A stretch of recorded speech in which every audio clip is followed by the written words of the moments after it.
Delhi police यौन शोषण के मामले में पॉस्को एक्ट के तहत दर्ज मुकदमा होने के बावजूद ब्रजभूषण शरण सिंह को गिरफ्तार नहीं कर रही है। और आज सुप्रीम कोर्ट में सुनवाई की तिथि थी।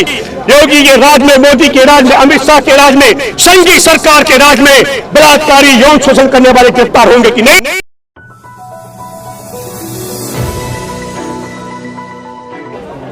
हमारे देश में यौन शोषण करने वाला ब्रजभूषण शरण सिंह दावा कर रहा है कि ये ओलंपिक विजेता लड़कियां मोदी सरकार के खिलाफ लड़ रही हैं।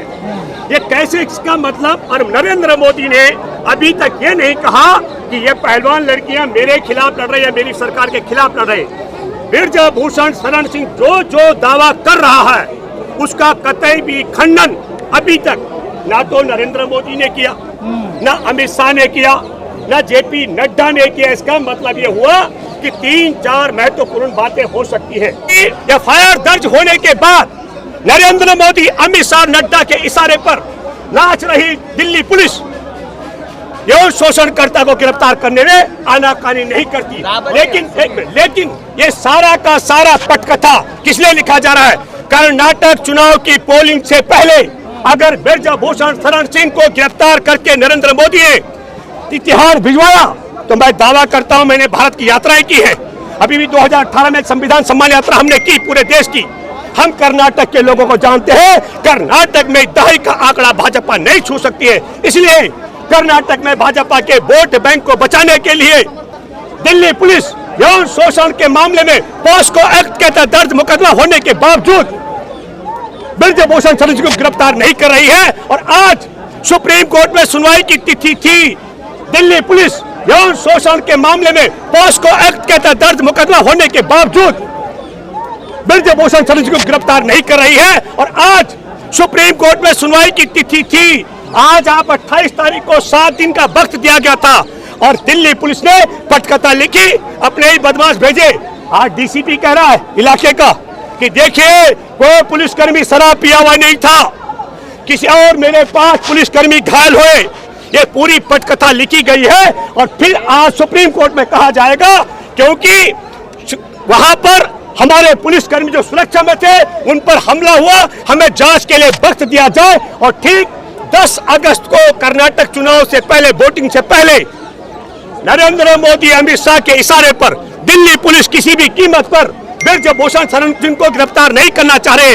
इसलिए आपके माध्यम से मैं अपील करता हूं इस बात को इतना फैलाएं ताकि देश की सुप्रीम कोर्ट में बैठे इस मसले पर धृतराष्ट्र की भूमिका निभा रहे मुख्य न्यायाधीश तत्काल सुप्रीम कोर्ट ने हाई कोर्ट को ट्रांसफर करा। नहीं, मैं जानबूझ के किया जा रहा, मैं बता रहा हूँ पटकथा का। सुप्रीम कोर्ट में बैठे मुख्य न्यायाधीश तक ये बात पहुंचे कि आपने ईमानदारी के साथ में यौन शोषण की शिकार हमारे देश में ओलंपिक पदक विजेताओं की बात नहीं सुनी। और यह क्रोनोलॉजी का हिस्सा है। पहले सुप्रीम कोर्ट सुनवाई करता है और सुप्रीम कोर्ट सुनवाई करते करते और फिर इसके बाद में सुप्रीम कोर्ट सुनवाई करने के बाद इसे हाई कोर्ट में ट्रांसफर करता है। मैं दावे के साथ में कह सकता हूं सुप्रीम कोर्ट इस प्रकार का खेल भी भाजपा के वोट बैंक को कर्नाटक में बचाने के षड्यंत्र के तहत खेल रहा है। मतलब मैं दावे के साथ आरोप लगा रहे हैं आपके पर, आरोप कोर्ट हो सकता है। चलिए, अच्छा एक मिनट, चलिए ये सवाल है कि मैं सुप्रीम कोर्ट पर आरोप लगा रहा हूँ। जितने भी देश में कानून के जानकार हैं मैं आप सब लोगों से अपील करता हूँ, आपको भी चाहिए इसमें कमेंट्स भी लिख के शेयर भी करें। क्या हमारे देश में यौन शोषण की शिकायत लेकर कोई किसी भी थाने में चला जाए मुकदमा दर्ज होता है? सबसे बड़ा उदाहरण हमारे सामने संत आसाराम जिसका चेला नरेंद्र मोदी है, उसके बलात्कार पीड़िता का अगस्त 2013 का है। वो माँ बेटी, पिता और बेटी थाने गए, मुकदमा दर्ज हुआ था। प्रधानमंत्री और अमित शाह के इशारे पर सुप्रीम कोर्ट के मुख्य न्यायाधीश ने पूरे देश में एक नई नजीर बना दी है। अब बलात्कार पीड़िताओं को, चाहे ओलंपिक पदक विजेता हो और चाहे आम गरीब गुरबा की हो, उन्हें पहले धरने पर बैठना पड़ेगा, फिर उन्हें सुप्रीम कोर्ट का दरवाजा खटखटाना पड़ेगा, फिर कपिल सिब्बल जैसे बड़े वकील को हार करना पड़ेगा। और तब भी कोई गारंटी नहीं है कि नाबालिग का बलात्कार होने के बाद भी योगी के राज में, मोदी के राज में, अमित शाह के राज में, संघी सरकार के राज में बलात्कारी यौन शोषण करने वाले गिरफ्तार होंगे कि नहीं, ये नजीर हमारे देश में सुप्रीम कोर्ट के मुख्य न्यायाधीश ने खड़ी कर दी है। ये देश के लिए, मैं कहता हूँ संविधान के लिए, लोकतंत्र के लिए, महिला अधिकारों के लिए और हमारे देश में बने कानून के लिए काला दिन है। आपके हिसाब से कौन सी नब्ज है जो दबा रखी है, क्योंकि चुनाव एकदम सर पे है कर्नाटक? चार पांच चीजें हैं। एक बड़ी महत्वपूर्ण बात है कि जस्टिस लोया की हत्या के बाद जज डरे हुए हैं।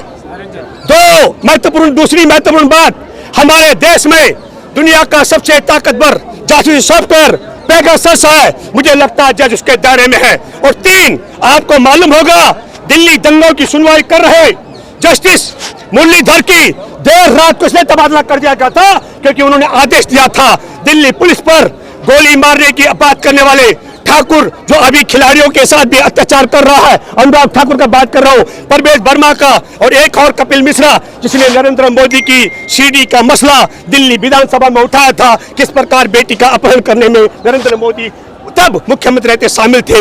इन तीनों के खिलाफ मुकदमा दर्ज करने का आदेश दिया था देर रात को। तीसरा डर यह हो सकता है कि जज डरे हुए हैं तबादले को लेकर के, और चौथा डर है हमारे देश में, और आपने देखा होगा अरुण कुमार मिश्रा 8 महीने तक कब्जा करके रखे जब तक उन्हें NHRC का चेयरमैन नहीं बनाया गया। हो सकता है इस प्रकार का लालच भी हो, और इस प्रकार का लालच भी हो जो 4 जज सड़क में आए थे उनमें से एक जज ने अपने लिए राज्यसभा का रास्ता अख्तियार किया है।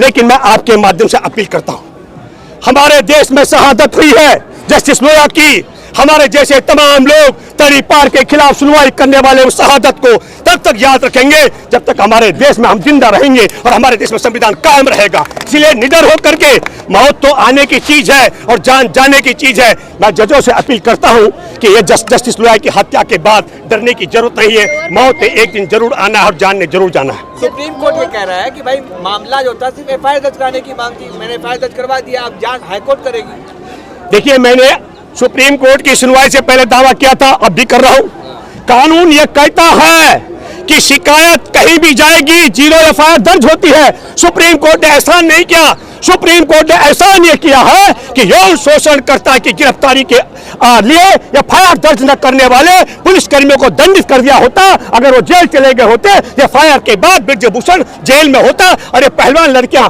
इतने ओलावृष्टि और बर्फ में, मैं बर्फ कहूंगा, जब सबसे ठंड में भीग करके यहाँ नहीं बैठने को विवश होती, ये बात होती। लेकिन मुख्य न्यायाधीश, शुक्र है आपने तो देश में हम सब लोगों को बड़ी आशाएं थी कि आपके फैसले बड़े अच्छे हैं, लेकिन यकीन मानो महिलाओं के मसले पर, चाहे वह बिल्किस बानो का मसला हो, किरण नेगी का मसला हो, इन लड़कियों का मसला हो, मैं कहता हूं कि आपने देश में काला अध्याय लिख डाला है।